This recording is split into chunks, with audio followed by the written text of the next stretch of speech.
Well, thank you for coming. We're going to have fun. I have a couple of my garden helpers here, and they're going to help with our demo tonight, too. Little housekeeping things. We have, both of us are teachers, we've taught, and we like handouts. So basically what we're going to do tonight is we'll pass these out, and then we're going to show and tell and talk, and then we're going to invite some of you to come up and actually do some of it. And I already have you targeted, man. He made the mistake of telling me he has a big crock like this and he never made sauerkraut. Well, after tonight, he has no excuse. So you will not only have your kraut, but you will be experienced. Okay. And Bob's going to talk about a little bit of the history of kraut, where it came from, what it does. And he wrote some things down, so you just kind of know who started kraut. Well, how many of you think the Germans started it? Well, Russians. My German grandma would be proud, but nevertheless, Germany did not start the kraut, so you want to tell them about that? Sure. Fermented vegetables and all kinds of fermented stuff actually happened long before that, particularly in the Middle East area.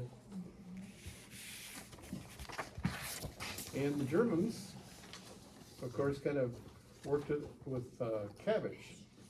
And so sauerkraut means sour cabbage.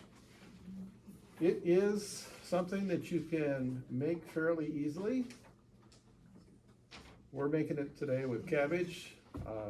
When I was in Asia, they made it with Chinese cabbage, which is that Napa style cabbage, or kimchi, which was the Korean style fermented cabbage. Real strong spicy base to it. So, but we ferment veggies. You can make kombucha. You can make beer, wine, sourdough. It's kind of a similar process. You're using the little animals and the little plants to kind of create a breaking down of the plant cells to release some of the vitamins and minerals that would take you much longer to digest. So you can see on our list here that vitamin K, which would be potassium, that's great for your bones and your bone marrow. And your blood pressure. And your blood pressure, yes. So if you eat cabbage every day, you'll live to be how many years old, Sarah? Okay, I just had my 85th birthday, and he's making a big deal of that too. I'll never hear the end of it. There, I said it before you said it. Okay.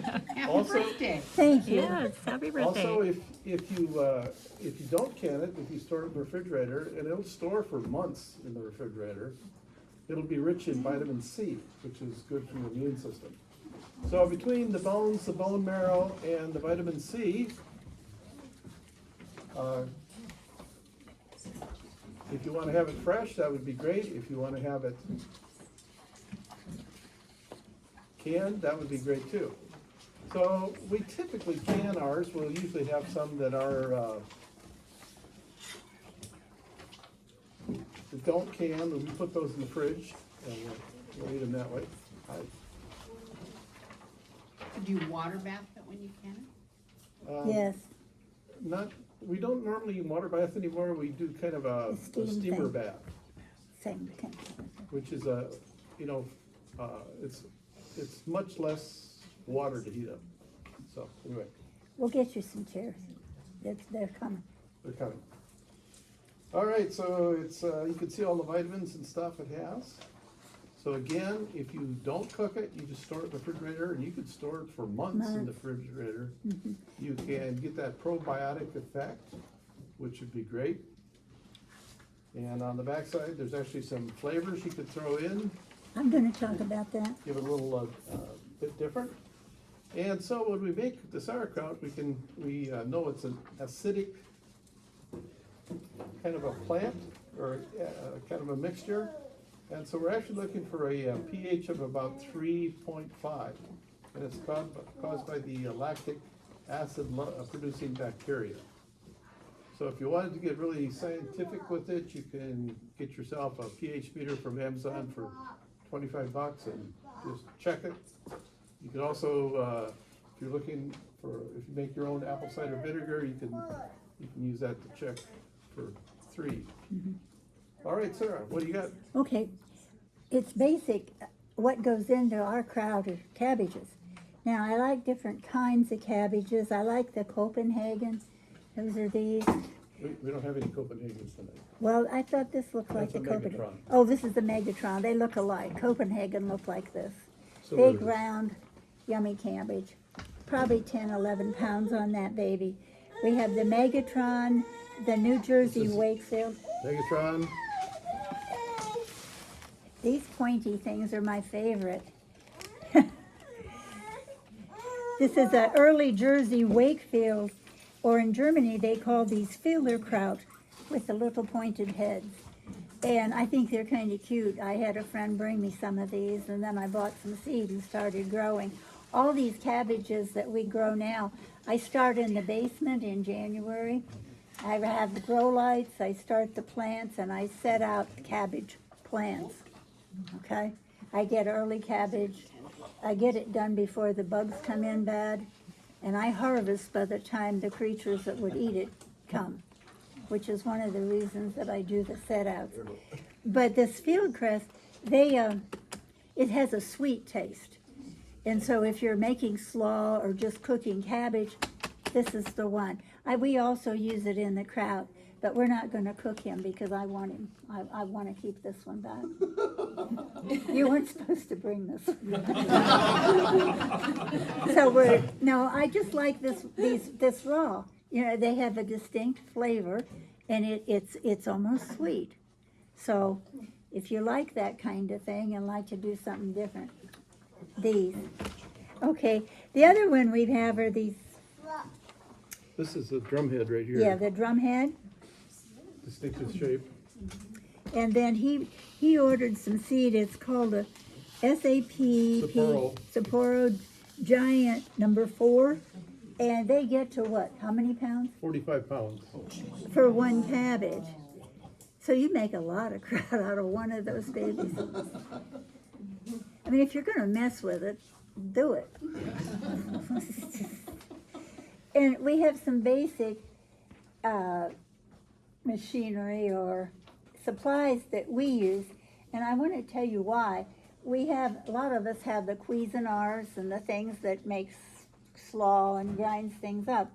Well, that's fine if your electricity works. Where are you going with that? Okay. Anyway, if your electricity goes out, now what are you going to do if you want to make sauerkraut? You know, you can chop it up with your hand, or you can use one of these, a nice knife. And what Bob has here, he'll tell you, this does not require electricity. So we can chop anything we want to chop in any amount without using electricity. And so one of my goals was to learn how to do things with or without power. And I'll let that one rest. So $20, take you about 6 hours to chop up all the cabbage, nice and fine. $500, we'll do it in less than a half hour.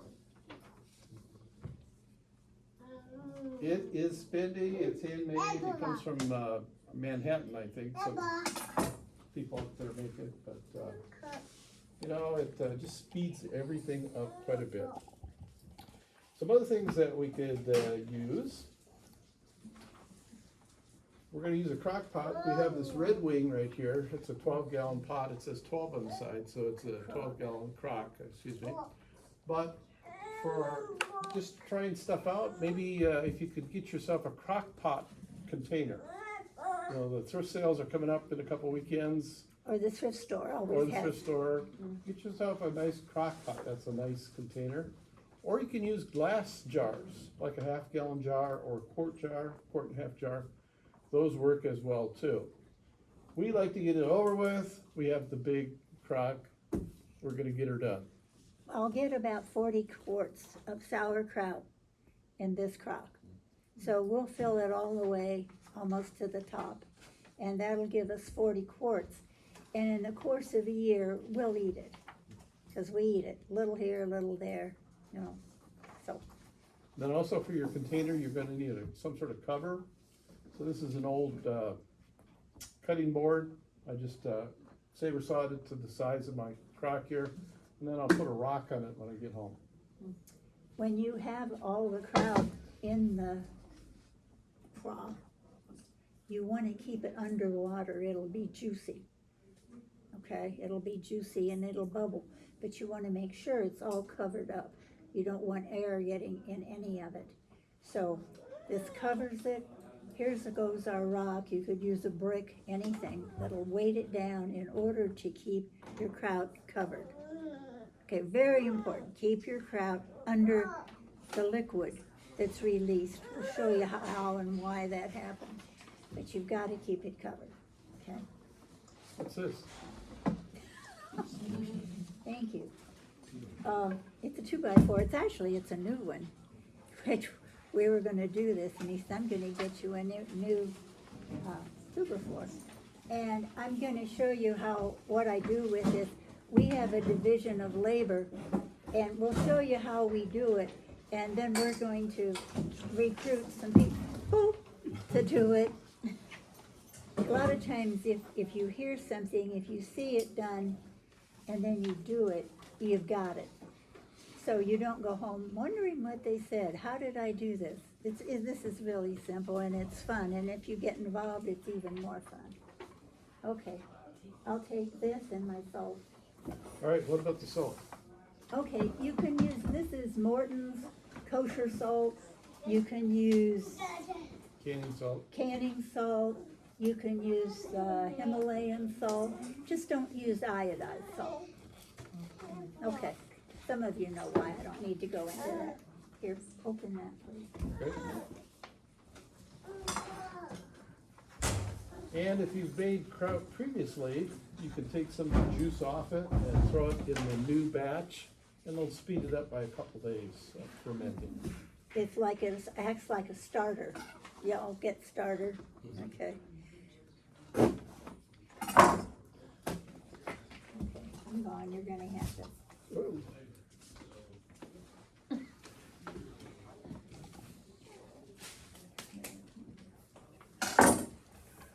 All right, so we have our cabbages here. And then also for your container, it should not be metal. I wouldn't even use stainless steel. So glass or ceramic, even plastic would work okay, I would think. You don't want it to be metal. Because if you wanted to kill the fungus on your tomato plant or your apple tree, what do you use? Copper, aluminum, and brass. That's what kills fungus. That's what's in those fungicides. So you don't want to use that as part of your container. You want to use a ceramic container. So let's start big, okay? So this is our Sapporo cabbage. It's organic, which means you get extra protein with it. So you probably don't want that. We usually just take off the parts we don't want. We have wonderful garbage disposals. We just throw them over the pasture fence, and the chicken or the sheep, somebody eats it. Oh, look at that. Boy, that's gonna be tasty. Ooh. Yeah, we're talking Go about take him out. take him out. Well, it's coming out. Okay. You have to get rid of him. Well, let me start over here. Now start with one without bugs.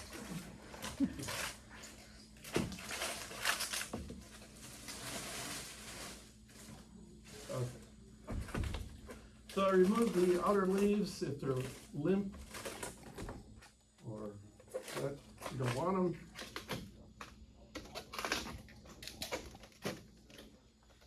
A little bit there, you can wash it off.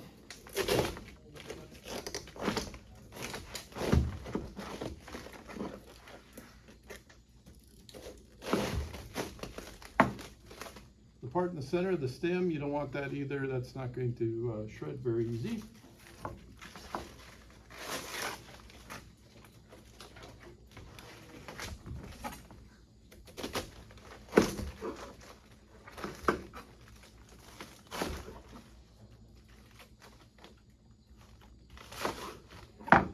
Okay, we got our cabbage. You have a stool? Did I have what? You have a stool?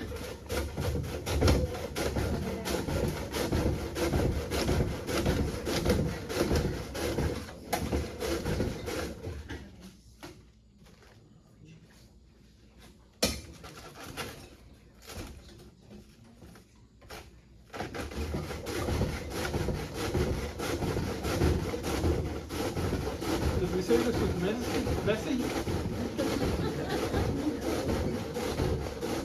You're gonna love it.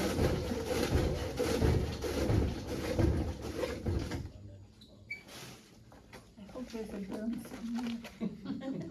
A what? I hope there's a broom somewhere. Oh, yeah. What kind of shooting around? Oh, I'm sure.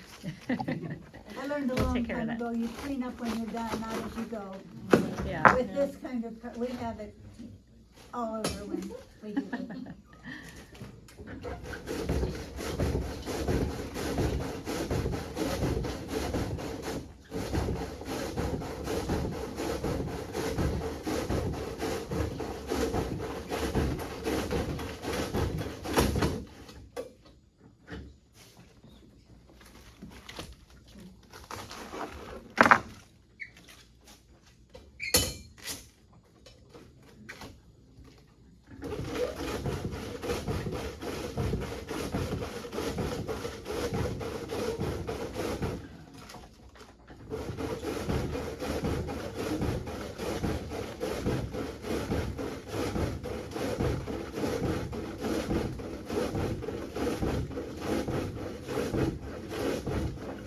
Got her now. Stop now.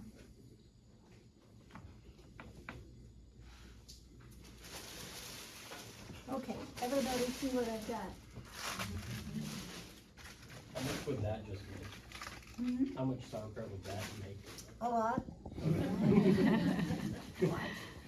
That's probably 6 quarts, maybe, close.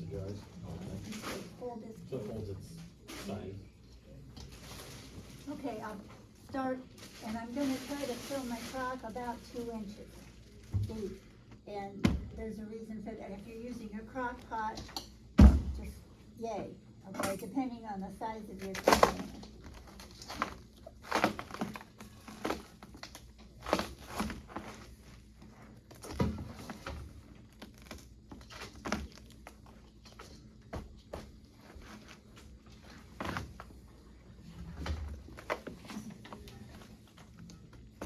Okay, and I'll spread it around, and it's more or less, it's not rocket science, okay? Like so. And, okay, I'd start with, this is too big, and it is stainless, I'm dumping it in here. I'd start usually with 1/4 of a cup of salt, okay? Like so. Thank you. And I'm stomping. Now you know the 2 before. It helps if you kind of pick it up and let it drop. And what you want to do is to break it up, because you want the juice to come up, okay?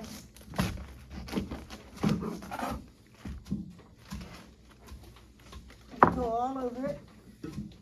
Kind of knock it down and really, okay, come. Not yet. Annika. Annika's gonna put some salt in. About half full. I'll have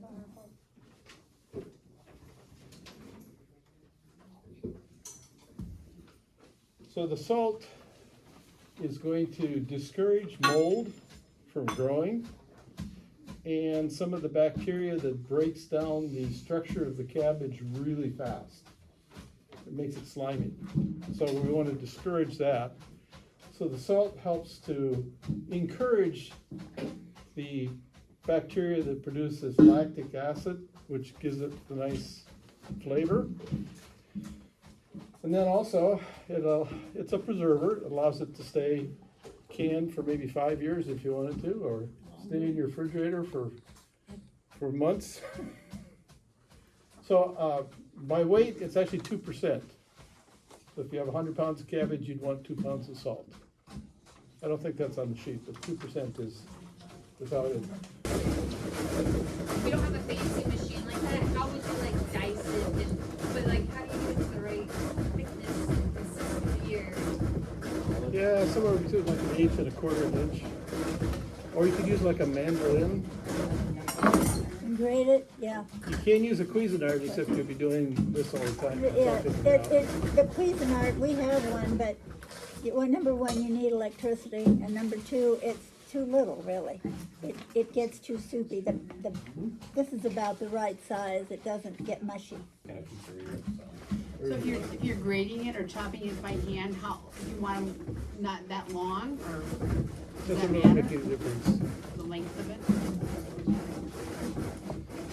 Yeah, first time we filled up that crack, we had a professional chef. We had to scrape. We had to get literally off the ceiling. She was a wild child. She was nice at flying. That's where I learned you clean up after, not during. I was running around following her with a broom and a dustpan, and she said, "Will you sit down?" And so I sat down and let her do it. But our kitchen was. But she made a lot of sense because you keep making the same mess over and over and over. So. You buy this as a cheese shredder too? Yeah, I don't know. We've never tried it with cheese. I think you're about ready after Okay, that we one. can dump it out. Whoa, stop. Yeah. There we go. Do you use this for anything besides cabbage? You can use it for anything. Sometimes I'll make, like, we'll do slaw, and I'll make up bags of slaw. You know, make up a gallon or two, keep it in baggies in the refrige, and now I have slaw. And I'll do onions in it, I'll do carrots in it. You can add all kinds of things with the slaw, yeah. So if you were doing this in like say you were just gonna do like a couple quarts, you know, so you chop it or shred it, and then you could just do this in a bowl, bruise it in the bowl, right? Yep. You could fill it this far with kraut, with the chopped up cabbage, and then add your salt. Thank you. And Micah told me that when his family does kraut, they break it up with their hands. He's doing it with a 2x4. Well, you couldn't do that. A potato masher would work really good in a crock pot, size-wise. So if you've got a potato masher and crock pot, okay, so here I have this much kraut, put the salt in, that much kraut, put the salt in, all the way up to the top. And so how much salt do you put in each time, or do you just kind of an estimate? I put at least a tablespoon, maybe 1.5 tablespoons each time in this size. Say 1.5 or half? 1.5, just depend on how much salt you want in it. Yes, ma'am. No. It just takes care of itself. And within 5, 7, 14 days, it depends upon the heat, on how fast kraut is going to kraut. You know, right now it's going to be cabbage and salt. But as it starts working, as it starts fermenting, it becomes sauerkraut. And that it has to do with if it's 50 degrees, you've got it sitting in the garage, or if it's 75 degrees, it's in the house. It's really better if it's not too hot, because if it's too warm, what's going to happen is you're going to have slimy sauerkraut. Believe me, that is not good. I won't tell you why I know that. But it's just slimy. It tastes all right, but no, our sheep got most of that batch. So yeah. So another question, does the lid on those canning jars compress down? No, No, it's just. it is.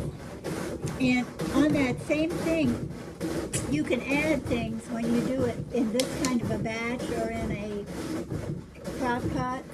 You can add, like in this much, I would put 1 clove of garlic. I like garlic, I like the flavor, I like the nutrients and what it does to everything. So I'd add 1 clove of garlic.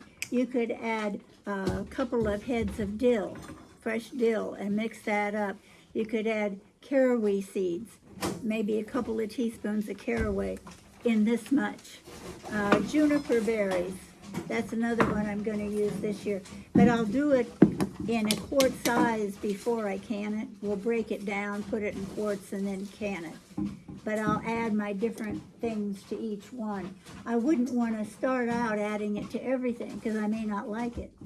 But there's all kinds of stuff you can add to it, which gives it kind of an interesting kick. Yeah, So you said just a second ago you would break it down and then can it. By canning it, you know, traditionally I'm thinking of pressure cooking or whatever. No. but I mean, you just mean canning it, putting it in a can, putting it in a jar. putting in a jar, and I use a steam canner. I used to use cold water bath, and then I got a steam canner, and that's easier for me to lift in and out of. So I use a steam canner. So you do process your coffee. I do process that much. Yeah, so you want the little vacuum on the top Right, here. you want that to. You want that in, it'll seal. So does that kill some of the probiotics? Yes. Yeah, it does, whenever you heat it. Now, we'll keep a couple of gallons of it in jars in the refrige, because nutritionally, it's better if you don't heat it, because the heating process does destroy some of the stuff. But I don't have refrigerator space for that, so I will can it. Yep. One last question, do you rinse that after it, I know when I buy cabbage or sauerkraut, I rinse it. I sprayed it off outside, and then, this is organic, so there's nothing really, Right, I mean the kraut, you don't rinse No. the kraut at all, after it's been canned, you just cook it and eat it. We heat it up or we eat it cold. Yeah. We like it on sandwiches. And Bob built us a pizza oven in the backyard a few years ago. And we have decided we like, now this sounds terrible, but it sounds awful, but it's really good, is we put handfuls of sauerkraut on our pizzas with the and it's on a tomatoes. pizza. Yeah, it's really good. There's all kinds of things you can do with sauerkraut. When we do burgers, we'll put it on the sandwiches, you know, and then any kind of a side dish. And then we like mashed potatoes. So I have learned to, when I do mashed potatoes, I'll add sauerkraut to the mashed potatoes. Mix it all up, salt, pepper, and butter. Little mustard? I could, that's a good idea. Yeah, she's a smart lady. Yeah, that would be really good. But you can do things with it that you wouldn't think, oh, sauerkraut, boring. No, you can do all kinds of nifty things with it. How you doing there, Micah? Let me check with Mike. You need a reinforcement, or are you good? Pretty good. He's good, he's the man. So, if you want to come by and take a look at this, what is happening now is a lot of the juice is coming out of the leaves. And eventually we want to get to the point where we get enough bulk in there and juice in there, so that when we put that cover on it, we can push everything down below the surface of the juice. If these cabbages are really dried out, we might have to put a little bit of extra brine on it, which would be just water with salt in it. We'd have to put a little bit extra. We want to keep everything below the surface of the water. But these were in the garden today, less than 3 hours ago, and here they are today, now. So another question, so can it ever ferment enough where you can just like sit on a pantry shelf without canning, or it doesn't need refrigeration? It's like I don't know that for sure. I understand some of the old German ladies, like in my grandma's, vintage, they used to keep the crocks in their basement, and they never canned it at all. And they wanted kraut, they just go down in the winter and pull it out of there. But I've never done that, so I can't speak to that. Okay, yeah, yeah, so maybe that would be something to look. Yeah, it would be worth trying. It Yeah. would be worth trying. I don't because, Yeah, and you're probably gonna talk about this, but like, how to know when it's not safe to eat. I don't know, I'm still alive. Yeah. We are our own big experiment because I've never canned anything, I've never grown anything. We've been at this for 30 years, so we know what we're doing now. But we never got sick from anything. And, sometimes you learn by doing. Sure, yeah. I've heard if it's like a really foul All right. smell. Thank you, Reese. Or if Give it it up for looks Reese. Yeah. bad. Let one of the little boys try. Okay, We had one where he's picking that cracked. You wanna pick your cabbage before this yeah, happens. it gets too much water out in the garden. And it does that, so we wanna use those up as quickly as you can. So with the small batch then, were you gonna talk about that, Sarah? Like, so if you do a small batch, like if you're just doing it in a quart, for example, then you can put like the weights in there to keep it down. Right. Or, yep, Well, if you're gonna do a quart, you're probably gonna can it, or you wanna make sure that there's enough liquid in it to cover what's in it. yep, And okay, if you have to add some boiling water, anything to fill it all the way up, so everything is covered.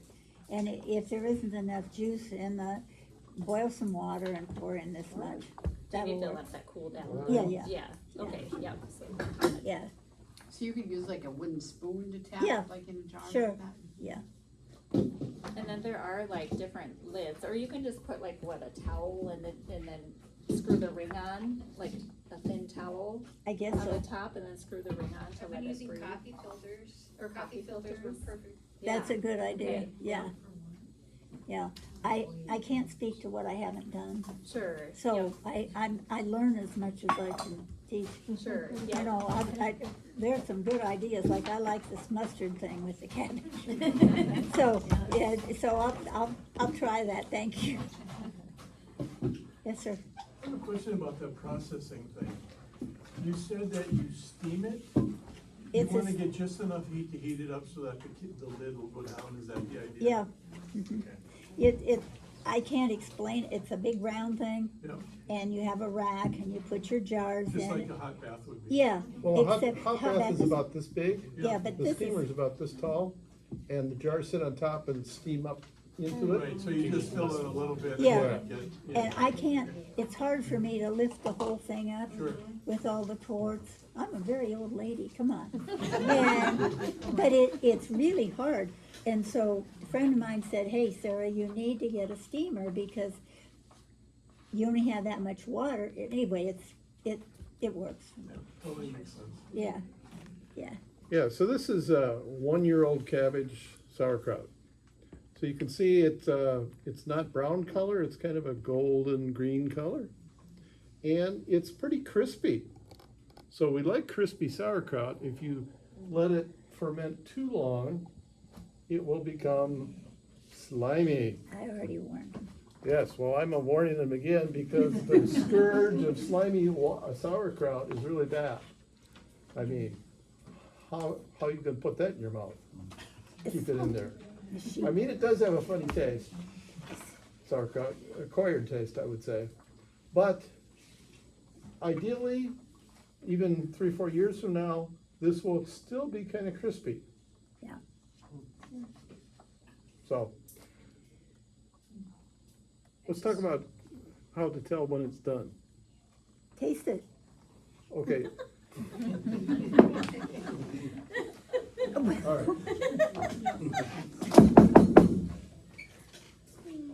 So we have our cover, right? Are you done with Well, it? I think so.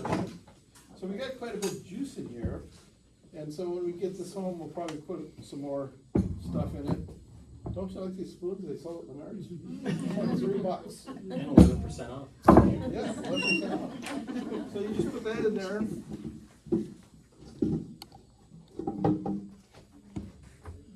And, just a little bit more. If it had its rock on it, it'll look like that. And then the rock, we have a big round rock that we put on it, and the rock probably weighs 10 pounds or something Yeah. like that. So we put this rock on it, and the juice will come up. But then what I'll do is I'll put like an old tablecloth on top. Otherwise you have those nasty little fruit flies. You don't want those. Put a cloth on top. And it starts to smell Funny. after about 3-4 days, you'll start to get the sauerkraut smell. It's like, oh, I'm in Germantown. Yeah, it is. And I wasn't kidding about taste it, because everybody has a different taste bud. I'll start tasting after about a week, and then I usually, well, it's not quite kraut yet. And then give it a few more days, and then I'll taste that, and closer. And maybe a few more days, and then when it tastes to me like kraut, it's kraut. And it's still a little bit crispy. It's still kind of crunchy. You might notice too is, for the first couple weeks or so, or a week or so, it might bubble a little bit. That's normal. And then, Oh, yeah, you have to, you wanna skim off any kind of mold or anything that grows along the edges. yeah, don't be grossed out, but it can look moldy on top, and it's a kind of a gray, yucky, slimy looking stuff. And you just very carefully, you skim that off, okay? Just, Put your tongue there. take that mold, send it to your kid for science class or something. That would be good for him. Try not to mix it in, with the rest of it. It's just right on the top, and that is very normal. That isn't hurting anything.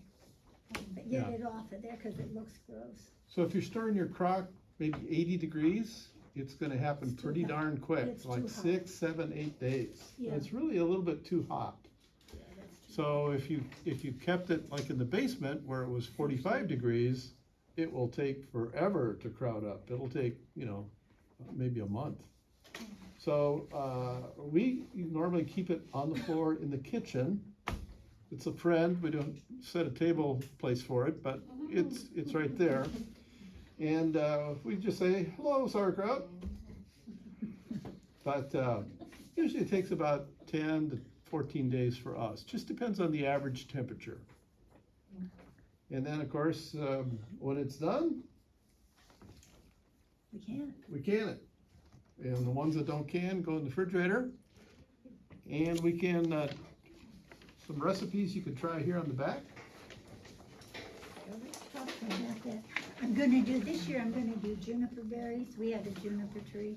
So I'm gonna put juniper berries in it. I'm gonna put a clove of garlic in each quart. I'm gonna put a head of dill in each one.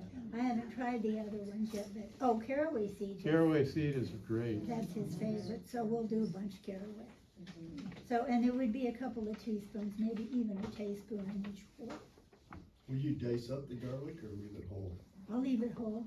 And our garlics are, the bulbs are the size of my fist this year. And so each clove is like so I'd probably cut them in half. But, whole. Do you crush the juniper berries? We haven't tried it, but it wouldn't hurt to break them open a little bit, I would think. So, yeah, man. Did you say on the caraway seeds a tablespoon is I it? would, yeah, For he quart? really Even likes for a caraway. quart, yeah. He puts it on his cottage cheese, he loves caraway. In rye bread, it's fabulous, It's just, We're not done. anyway, if you buy food from the grocery store, they're grown in, a lot of the food you buy from the grocery store are grown in or soil that's kind of demineralized. It doesn't have all the micronutrients and that type of thing that you should normally get in your diet every day. So one way to mineralize your food, especially the food you get from the grocery store, is add a lot of seeds. Because they're like little collectors of minerals and vitamins and that type of stuff. Fennel seed is really good, mustard seeds are good, celery seed Chia is seeds. good, yeah. chia seed, anything like that, you're bumping your nutrients. All right, there's your assignment, learn to cook Indian, Yeah. East Indian. So if you do it in a clear jar, do you need to protect it from light at all? I keep it in the light and cool. Yeah, it's the heat and the light that will maybe turn the thing. I have a pantry and it's dark in there, so, yeah. Yeah, we have a 134-year-old house. So it's kind of cool most of the time in the basement, so a lot of stuff goes down there. Yes. All right, Back to the small batches.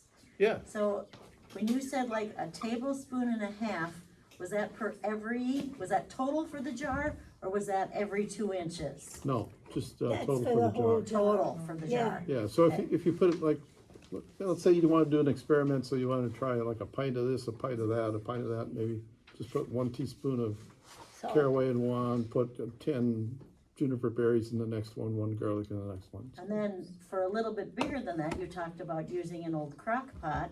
Mhm. How much per layer are you thinking there for the salt amount? It depends on the So, size of your salt Yeah, crock pot. so for like every 5 pounds worth of sauerkraut you're making, you'll probably need about anywhere from 1/8 to 1/4 cup of salt. You said it's 2% of salt per weight, correct? Yeah, if you want to get the scientific scale out there and measure all that stuff out, Just don't. you can tell we're real scientific here, right? If it tastes good, it's good. Hey, it works. One other question on when you say, saving some of your juice for Right, so if you later, keep for your it, starter, if you keep you it, wouldn't save it for like next year's batch, would you? You no, but could. let's say you put some in the fridge, right? And you're gonna make it like every couple months or so. And then as you're coming to the end of your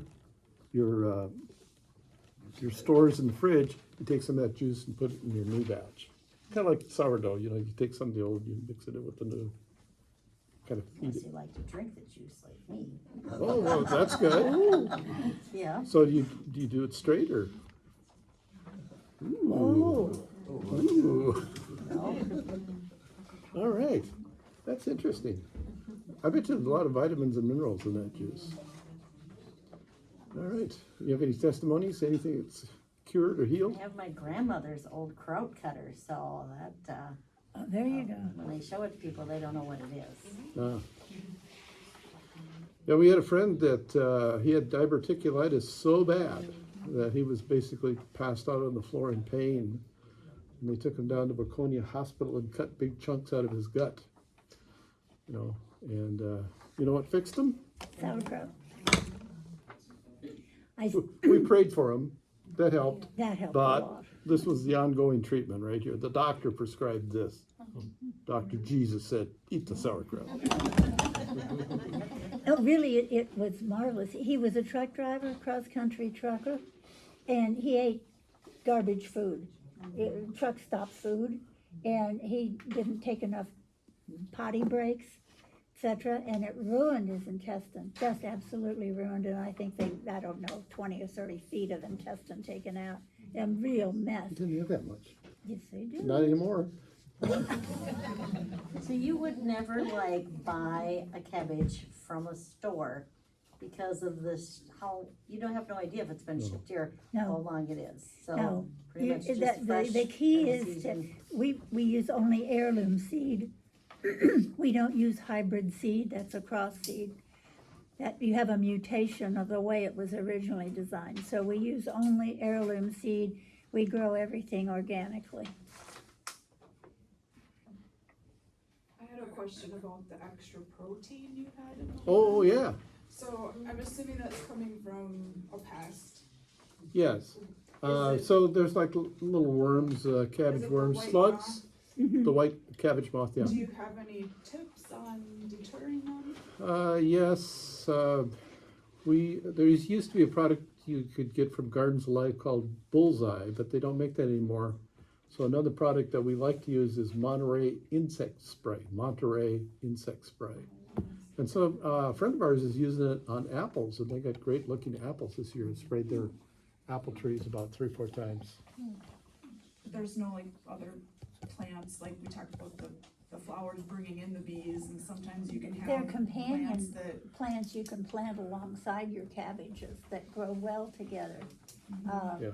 There's a book called Carrots Love Tomatoes, or Tomatoes Love Carrots, something like that. And it tells you what to plant next to cabbage, or what to plant next to other nightshades, like potatoes, and the tomatoes work real well with basil. Tells you what to plant, so they complement each other. They're like people, you know, they're people that you just like to be around. They're feel-good people.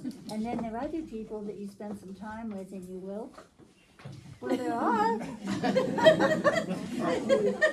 And plants are like that. There's certain plants that put into or take away from the soil that they cause the plant next to them to thrive, or to weaken and not to thrive. It's just like people. And it really works. I didn't believe it, so I tried it. And it works. Carrots love tomatoes, I think that's so Yeah. if we're not gardeners, can you still make sauerkraut with store-bought cabbage? Yes. Thank you, okay. oh yeah. It'd be better if you could find a neighbor, you could get some cabbages. Or you could try the farmer's market, yeah. Yeah. Or, you know, there's what they call CSA, Community Supported Agriculture. And then So there's a those- co-op, Victory Produce. Yeah, You Abby can get- Barberg Yeah. does Victory Produce. There's, Rick and Beth Duncan, Grandma and Grandpa's Berries, they're like right east of the high school on 12. Yep, they have a CSA. And then there's Cozy Creek Farms. They're on the southern part of Cokato, more toward Collinwood Park, but they have a CSA as well. So there's two in our area, at least. So, and then Dassel Farmers Market, I think Right. that's on Fridays. Hutch is on Wednesday and Saturday. One Okay. Saturday, Yeah. Question? What about storing the cabbage? Can you like store cabbage for like later in the fall and then? If you keep make it a batch? quite cool, yeah. If it can be So cool. if you had a root cellar that maybe was down in the 40s someplace, it would keep for quite a while. It would dry out just a little bit, but And then the cabbage that I have left after all of this, I'll dehydrate. And we use dehydrated cabbage a lot. I make vegetable soup, so I'll dehydrate tomatoes, I'll dehydrate peppers, I'll dehydrate all my veggies of the things I have in abundance. And okay, now I wanna make vegetable soup. Put some water on it and push a button, I've got vegetable soup.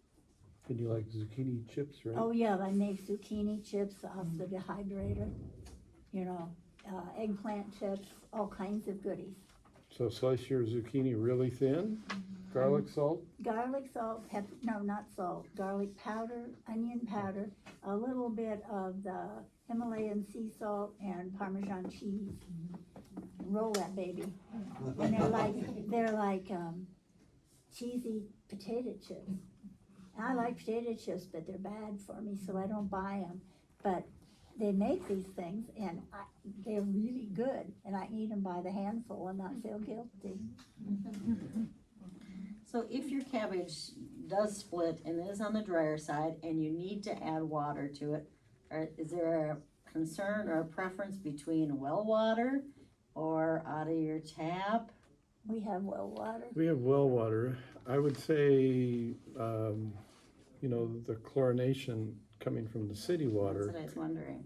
yeah, it would be better if you had like rainwater even, Or a water filter or that took water all that filter, out that of type of it. thing.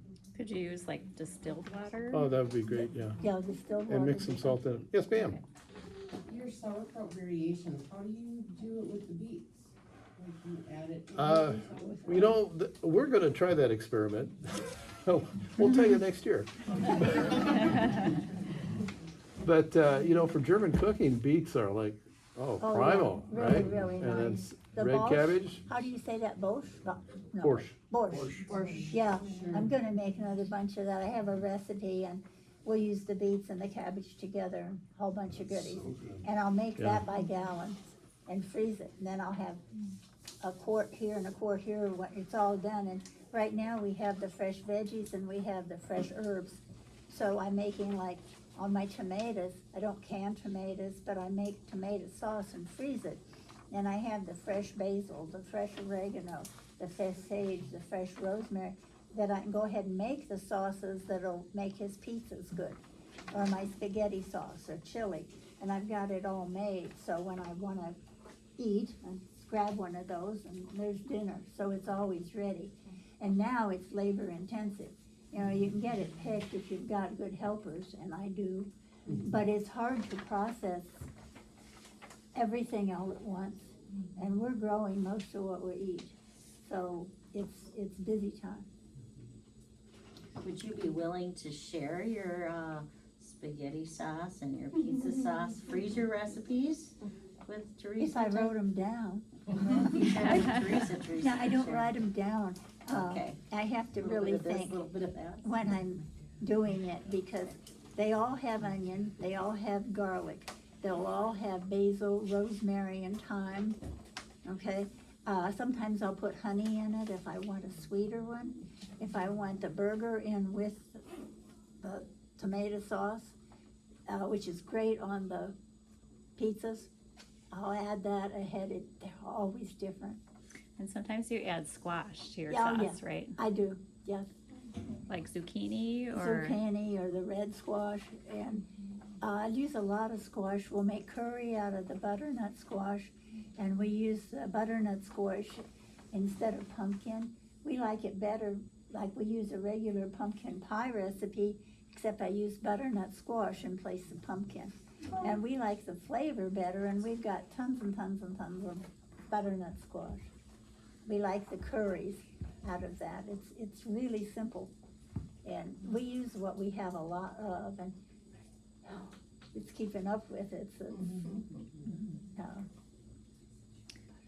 I want to just mention another video that I just remembered, another presentation that Connie Karstens did. She's the co-owner of the Lamb Shop and Wellness Center in Hutch, and she did a presentation on fermenting vegetables with medicinal herbs, and that's another great video that we have on our website. So this is a wonderful deep dive into sauerkraut, and then she covers other types of vegetables too that you can ferment and different medicinal herbs. Yeah, we do that too. we and, do Yeah. that yeah, too. we really like that too. It's just a little smaller crock. And basically you can use carrots, cauliflower is great, Onions, everything. onions, garlic. You can ferment any kind of veggie, and they're really good for you. Really, we took a couple of Connie's classes on Okay. fermenting. Yeah.